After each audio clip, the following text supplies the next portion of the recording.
ब्राह्मण 100% जो है अब की बार हमारी तरफ है बहुजन समाज पार्टी। ये भीड़ जो है पैसे से बुलाई हुई भीड़ नहीं है। मान्या बहन जो कि जो है साथ में आत्मसम्मान के साथ में जब कभी भी खिलवाड़ होता है तो यही भीड़ जो है हमारे सामने आने का काम करती है और निश्चित तौर पर 2022 में मान्या बहन कुमारी मायावती जी मुख्यमंत्री बनने जा रहे हैं। किसने खिलवाड़ कर दिया? जो मीडिया के लोग हैं, जब 2017 की हमारी जो है गवर्नमेंट नहीं बनी तो हमारा जो वोट प्रतिशत था 22.23% हमारा वोट प्रतिशत था, हमारा वो घटा नहीं है। तो आप बता दीजिए कि 2022 में जब हमारा वोट प्रतिशत घटा नहीं और 30% पे हमारी सरकार बनती है तो 7% हमको और हो सकता है सर्व समाज से अपील करके। तो मीडिया लोग क्या करते हैं कि हमको बाहर का रास्ता दिखा देते हैं कि आप सड़क लड़ाई में नहीं हैं, और जो हिंदू मुस्लिम करते हैं उनको लड़ाई में दिखाते हैं। और लड़ाई में दिखाने का काम इसलिए करते हैं क्योंकि उन पर हिंदू मुस्लिम करके और लोगों को बलगाने का काम किया जाता है। लेकिन अब की बार जनता ने पूर्ण मूड बना लिया है। सर्व समाज, चाहे हिंदू समाज हो, हिंदू समाज में मुस्लिम समाज हो या सभी सर्व समाज जो है मूड बना लिया है कि निश्चित तौर पर अब की बात हिंदू मुस्लिम जो सरकार मानसिकता उसकी है अब उसको नास्ता नाबूद करना है। और आने वाले 10 तारीख को मान्या बहन कुमारी मायावती जी आप अच्छी तरह बेहतर जानते होंगे, ये जातीय समीकरण क्या बैठने वाला है? देखिए किसकी कितनी हिस्सेदारी है यहाँ पर? देखिए, जहाँ आपने सही सवाल किया है। निश्चित तौर पर जब हमारी 2017 में बार 2017 की हम बात कर रहे हैं, जो दलित वोट है मान्या बहन कुमारी मायावती जी के साथ एकदम हाथ से हाथ मिलाकर वो एकदम खड़ा हुआ है। आपने भीड़ में देखा होगा कि बूढ़े बुजुर्ग और युवा आपके जो इस भीड़ को देखने के लिए आए थे। और जो समीकरण बैठ रहा है दलित और मुस्लिम कि जो समीकरण बैठाया गया है, ये दलित और मुस्लिम और सर्व समाज के थोड़ा सा मेहनत कर देते हैं तो वहाँ पर हमारी सीट निकल जा रही है। ब्राह्मण किस तरफ है इधर? ब्राह्मण 100% जो है अब की बार हमारी तरफ है बहुजन समाज पार्टी। 2007 की जो सोशल इंजीनियरिंग की बात मायावती ने सत्ता हासिल की थी वही दोहराया जा रहा है इस बार? जी बिल्कुल उसी तरह से, जी एकदम उसी तरह से दलित ब्राह्मण और मुस्लिम गठजोड़ जो है मान्या बहन कुमारी मायावती जी ने सोशल इंजीनियरिंग के तहत जो है अब की बार फिर से दोहराने का काम है। और निश्चित तौर पर हम फिर से जो है कामयाब होने जा रहे हैं। ये जो टिकट का खेल खेला इस बार मायावती ने, आपको नहीं लगता सारी पार्टियों को परेशान कर दिया? बिल्कुल तौर पर, निश्चित तौर पर। इसीलिए तो मीडिया के लोग हमको बाहर का रास्ता दिखा देते हैं कि आप लड़ाई में नहीं हैं। और जो सोशल इंजीनियरिंग मायावती ने खेला है इससे विरोधी पार्टियां पस्त हैं, नस्तो नाबूद होने वाली हैं। और निश्चित तौर पर 3 तारीख को जब वोट पड़ने जाएगा तो वहां पर पोलिंग बूथ से अपना अपना बस्ता उठाकर अपने अपने घर पर चले जाएंगे। और सुबह से लेकर शाम तक सर्व समाज के लोग पूरी तरह से बहुजन समाज पार्टी के प्रत्याशियों को जिताने के लिए एकदम दृढ़ संकल्प होकर। ये मूलभूत समस्याएं क्या हैं क्षेत्र की जिनसे जो लोग ज्यादा परेशान है? सबसे ज्यादा बेरोजगारी, क्योंकि भारतीय जनता बेरोजगार तो पूरे देश भर में जी यहाँ की जो मूल समस्या है, जो मूल समस्या आज की है, यहाँ की मूल समस्या है यहाँ पर शिक्षा व्यवस्था नहीं है। डिग्री कॉलेज विश्वविद्यालय स्तरीय विश्वविद्यालय नहीं है, इंजीनियरिंग व्यवस्था नहीं है, यहाँ पर रोडों की व्यवस्था सही नहीं है, यहाँ पर और भी कमर्शियल क्षेत्र में जो है कोई भी कदम नहीं उठाए गए हैं। यही मूलभूत समस्या। बसपा छोड़ के सपा में चले गए, कितना असर पड़ेगा उनका यहाँ से आप बसपा छोड़ के जाने? देखिए, उनका असर जो है कुछ नहीं पड़ने वाला है। मैं सही कह रहा हूँ, उनका असर कुछ नहीं पड़ने वाला है।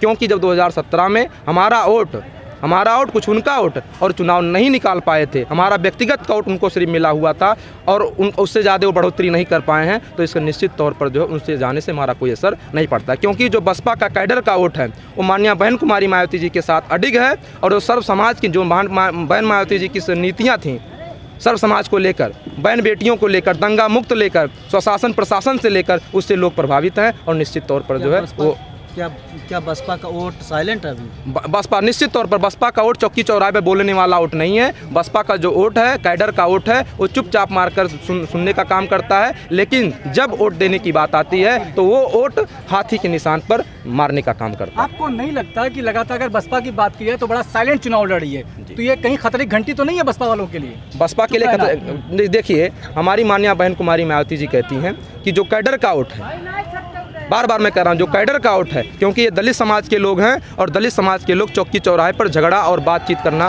कम पसंद करते हैं। सिर्फ वो काम करने पर विश्वास करते हैं। जिस प्रकार से मान्या बहन कुमारी मायावती अपने काम पर विश्वास करती हैं, उसी प्रकार से दलित समाज के लोग अपने जो है मान्या बहन कुमारी मायावती के दिशा निर्देशों को बताते, जो बात करती हैं, दिशा निर्देश देती हैं, उसी पर हम लोग काम करने का काम। चंद्रशेखर भी है, कितने बड़े वो है खतरा आपके? देखिए, चंद्रशेखर भी आ गए हैं उत्तर प्रदेश में, लगातार मेहनत करें, गोरखपुर में प्रत्याशी हैं, कितना खतरा है? देखिए, चंद्रशेखर जो है हम लोग जानते हैं, आप देख रहे हैं ये जो युवा हैं वही तो हम लोग जुड़े थे। मैं स्वयं भीम आर्मी में था, हम जितने साथी भीम आर्मी में थे, लेकिन हम जान पाए कि ये भाजपा की बी पार्टी, समाजवादी की बी पार्टी है। इस नाते हम लोगों ने उनको लात मारकर बाहर कर दिया है। और एक वोट आज़ाद समाज पार्टी को कोई भी, यहाँ तक कि जो बच्चा है वो भी उनको लाइक नहीं करता, पसंद नहीं करता है। और उनको जो है हम लोग 1% वोट उनका ट्रांसफ़र होने वाला नहीं, 1% भी 1% भी वो जो है वो दावा कर रहे हैं कि 22% दलित मेरे साथ है। 22%। आप देखिएगा जब 3 तारीख का बूथ जो है बूथों पर लोग जाएंगे तो निश्चित तौर पर आपको जो है वहाँ के प्रत्याशी क्या,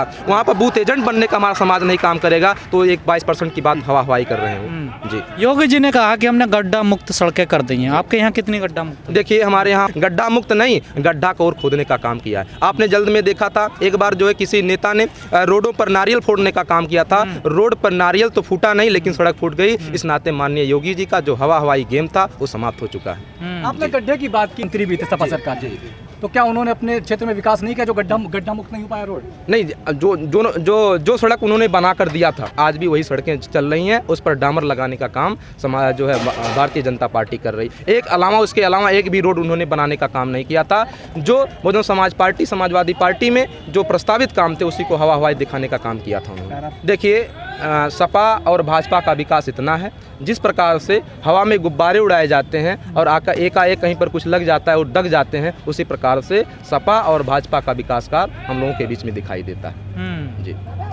लेकिन एक बात बताइए सर, ये जो आवारा पशुओं की दिक्कत है यहाँ पर भी है या फिर देखिए इसीलिए तो हमारे गांव के बगल में एक लोग जो है अभी जल्द में ही तो किसान मुद्दा बड़ा मुद्दा है। जैसे हम लोग छोटे किसान के लोग, छोटे तबके के लोग हैं, उनके पास 1 बिस्सा 2 बिस्सा ज़मीनें हैं। आप बताइए जो व्यक्ति मजदूर तबका दिन भर अपने खेतों में या कहीं मजदूरी करने का काम करता है, रात को जब आता है तो वह फिर खेतों में चला जाता है और खेत एक मिनट के लिए अगर खेत को छोड़ दिया जाए तो उसको कोई फसल मिलने वाली नहीं। ये सबसे बड़ा मुद्दा है, चाहे वह किसी भी समाज का हो, सबसे बड़ा मुद्दा उसके सामने दिखाई दे रहा है। तो बड़ी समस्या है ये भी, बहुत बड़ी समस्या, क्योंकि इससे जो है आप देखते होंगे रोडों पर अक्सर जो है दुर्घटनाएं होती हैं और दुर्घटनाओं में लोगों की जानें जाती हैं। आप बता दीजिए जिस परिवार का, जिस गांव का बच्चा एक्सीडेंट में साड़ों से मौत हो जाएगी, क्या वह परिवार, वह गांव उनके सपोर्ट में, भाजपा के साथ में आने का? कह रही है कि हमने पशुओं को सुरक्षित स्थान दे दिया।